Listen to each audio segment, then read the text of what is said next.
கோவையில் ஜெகநாத் குழுமங்கள் சார்பாக நீர்மோர் பந்தல் துவக்கம். இருவேறு இடங்களில் அமைக்கப்பட்டதை மாநகராட்சி ஆணையர் ரிப்பன் வெட்டி துவக்கி வைப்பு. கோவையில் ஜெகநாத் டெக்ஸ்டைல் நிறுவனம் மற்றும் ஜெகநாத் ப்ராப்பர்ட்டிஸ் சார்பாக இருவேறு இடங்களில் அமைக்கப்பட்ட நீர்மோர் பந்தலை மாநகராட்சி ஆணையர் திரு சிவகுரு பிரபாகரன் திறந்து வைத்தார். சுட்டெரிக்கும் கோடை வெப்பத்தில் இருந்து காத்துக்கொள்ள தமிழக அரசு பல்வேறு முன்னெச்சரிக்கை நடவடிக்கைகளை எடுத்து வருகின்றனர். மேலும் பொதுமக்கள் கோடை வெயிலின் போது பின்பற்ற வேண்டிய நடைமுறைகள் குறித்தும் விழிப்புணர்வு ஏற்படுத்தி வருகின்றனர்.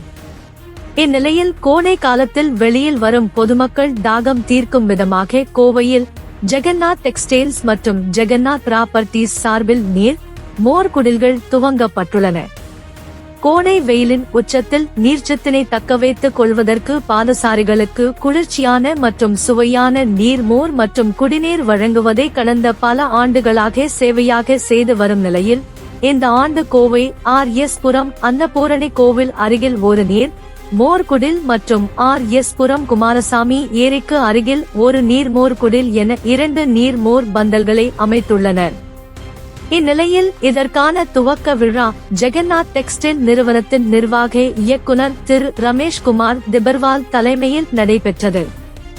இதில் சிறப்பு விருந்தினராக கோவை மாநகராட்சி ஆணையர் திரு சிவகுரு பிரபாகரன் கலந்து கொண்டு நீர்மோர் பந்தல்களை திறந்து வைத்து பொதுமக்களுக்கு மோர் வழங்கினார். கோடையின் கடுமையான வெப்பத்தால் மக்களின் நலன் கருதி அவர்களின் தாகம் தீர்க்கும் விதமாக ஜெகநாத் குழுமங்களின் இந்த சேவையை பொதுமக்கள் பலரும் பாராட்டி வருகின்றனர்.